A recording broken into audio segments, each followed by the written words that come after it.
ఎవరికట్ట దీవులు, ఎవరికి వస్తాయి దీవుళ్ళు?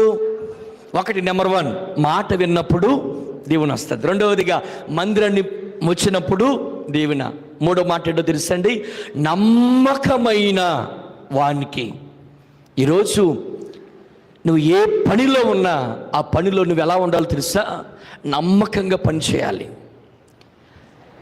దేవుడిని ఆశీర్వదించి నీకు ఒక ఉద్యోగం ఇచ్చాడు అనుకో, ఆ ఉద్యోగంలో నువ్వు ఏ లంచం తీసుకోకూడదు,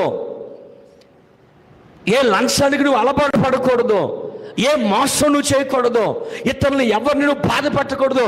దేవుడు నిన్ను ఎక్కడ నియమిస్తే అక్కడ నువ్వు నమ్మకంగా ఉండాలి, నమ్మకంగా నువ్వు బ్రతకాలి. దేవునికి వ్యాపారం ఇచ్చాడా, ఆ వ్యాపారంలో నమ్మకంగా ఉండు.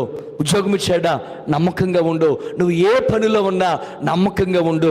ఎవరైనా నీకు ఒక బాధ్యత అప్పగించారనుకో, ఆ బాధ్యత అప్పగించినప్పుడు నీవు ఇదిగో ఎడా తేడా ఉండకూడదు. ఎలా ఉండాలి? నీ మీద వాళ్ళు నమ్మకం ఉంచారు కనుక నువ్వు వాళ్ళకి నమ్మకంగా ఉండగలిగితే, నేను అంటాను, దేవునికి మనం నమ్మకంగా ఉంటున్నామా? నమ్మకంగా బ్రతుకుతున్నామా? నమ్మకంగా జీవిస్తున్నామా? దేవుని విషయంలో నువ్వు నమ్మకంగా ఉండగలుగుతున్నావా? దేవుని వాక్యానికి నువ్వు లోపడగలుగుతున్నావా? దేవుని సన్నిధిలో నువ్వు విధేయత చూపించగలుగుతున్నావా? నువ్వు నమ్మకంగా ఉంటే, నా ప్రభు అంటున్నారు, నమ్మకమైన వానికి దీవెనలు మెండుగా కలుగుతాయట. మోషే గురించి నా ప్రభు ఇచ్చిన సాక్ష్యం ఏంటో తెలుసా? మోషే నా ఇల్లంతటిలో కూడా నమ్మకమైన వాడు. నా ఇల్లంతటిలో మోషే నమ్మకమైన వాడు.